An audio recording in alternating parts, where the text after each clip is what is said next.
Hello കൂട്ടുകാരെ, നമുക്കിന്ന് ഒരു ഇഡ്ഡലി ചാട്ട് ഉണ്ടാക്കിയാൽ എന്താ? ഇഡ്ഡലി 3 എടുത്ത് കട്ട് ചെയ്ത് വച്ചിരിക്കുന്നു. 2 വറ്റൽമുളകും, ഒരു 4 ഈന്തപ്പഴവും, കുറച്ച് പുളിയും കൂടെ നമുക്ക് മിക്സിയിലൊന്ന് അടിക്കാം.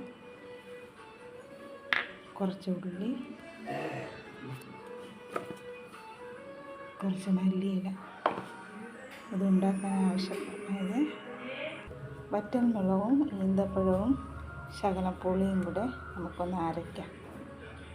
ചീനച്ചട്ടി അടുപ്പി വെച്ച് എണ്ണ ഒഴിച്ചിട്ടുണ്ട്. എണ്ണ ചൂടായിട്ടുണ്ട്.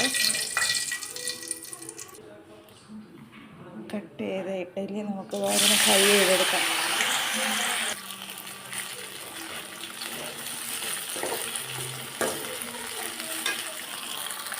ഇഡ്ഡലി വറുത്തതിന് തന്നെ നമുക്ക് ഈ സവാള വറുക്കാം.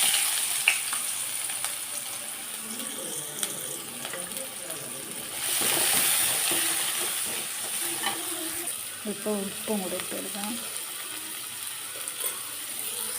വശയ്ക്ക് സവാള ഇട്ടിട്ട് ഇഡ്ഡലി വറുത്തതിനെ ഇട്ടിട്ടുണ്ട്.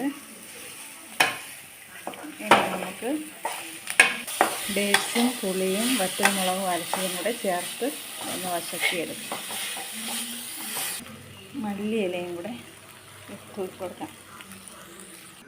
അങ്ങനെ നമ്മുടെ സ്വാദിഷ്ടമായ ഇഡ്ഡലി ചാട്ട് റെഡി ആയിട്ടുണ്ട്.